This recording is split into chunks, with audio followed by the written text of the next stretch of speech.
the visit of an intercultural consultant to a 7-member Kurdish family in Switzerland, this interview is a record of an actual meeting. Honestly, we are completely surprised by the Europeans. We have been warned so often of them, but they treated us with an amazing generosity. I am ashamed to think of it, but in the past I often cursed the Europeans.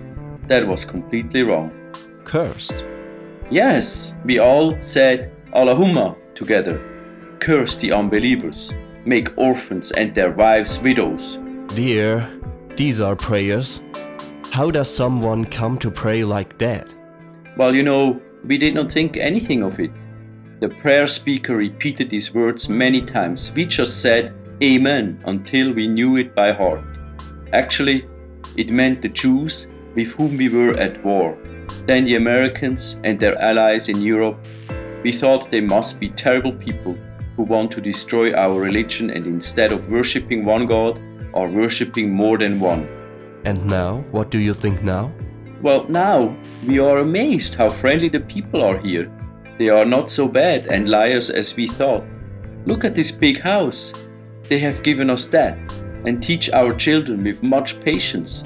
They did not make us slaves. Our children will get the Swiss passport in a few years. They will work hand in hand with the Swiss and earn wages like everyone else here.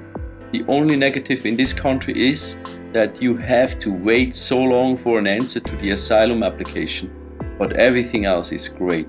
The family hosts the intercultural consultant with Middle Eastern abundance. There's a lot of talk. Then, the father returns deliberately back to the topic of religion.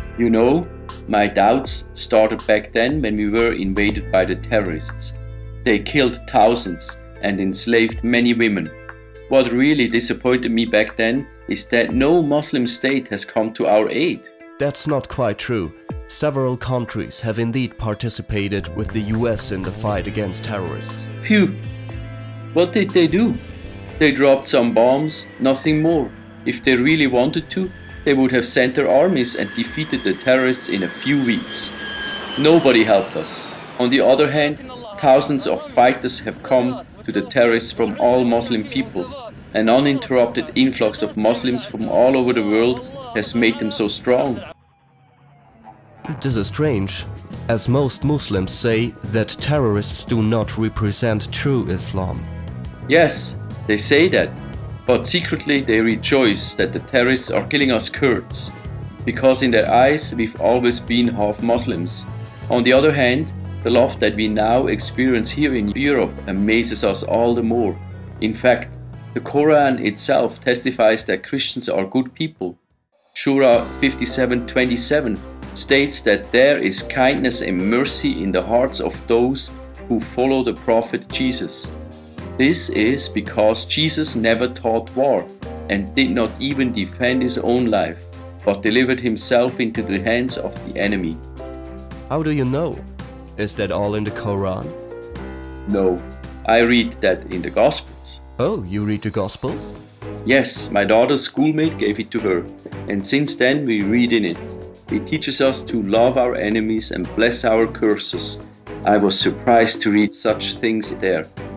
And what did you expect? Surah 9:11, it says that the Gospel as well as the Quran and the Torah call believers to kill and be killed with good and blood in the way of Allah. In addition, at the end of Surah 61, it also says that Jesus called his disciples to war. Are you sure? Is that really in the Quran? Yes, of course. According to Islam, killing and being killed is an eternal ordinance of Allah, which he will never change. This is also stated in the 33rd Surah in verses 60 to 62, and all the prophets are said to have taught this. But that would be terrible. Jesus never thought such a thing. On the contrary. For example, King Solomon lived a very peaceful life. No, according to the Quran, the Prophet Solomon was not peaceful either. According to Surah 27, he threatened the Queen of Sheba with war, though she tried to replace him with gifts, and the war was avoided only because she converted to his religion. The visitor is totally stunned, so he cannot say anything. He had never heard such a thing. From an early age, we have learned to respect the Quran. It is a heavenly book, but you have to be very careful with it, because if you are not careful, you suddenly see other people as enemies and blasphemers. You have to fight. After a short silence. Does not Islam know the concept of a loving God?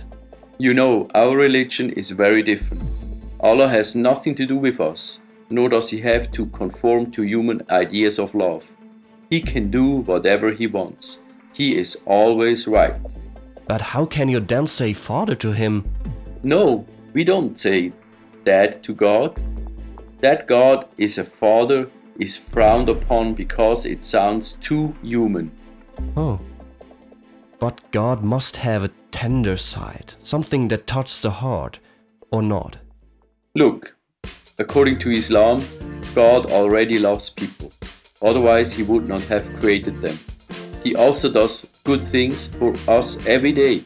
But we do not call Him tender. That would be a human expression again. Well, He does not have to do anything. He doesn't have to have a tender side either. But I can understand you well. I also wish God had a tender, paternal side. You Christians say that God even appeared as a human being. From an early age, I have heard that it is blasphemy to say something like that. But honestly, today I wish it was true. How come? It is this human face of God that we lack in Islam. Our God has too little humanity. With us, it is so easy to kill someone. That is already ordered in Sharia law. Knock off the head, cut off hand and foot.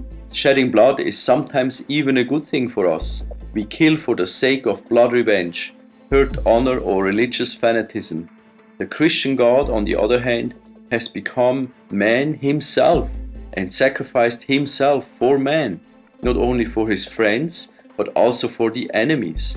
It's a crazy idea, but I have to admit that this gives value to man. If all humans took this devotion to the enemy as a model, then the world would be a paradise.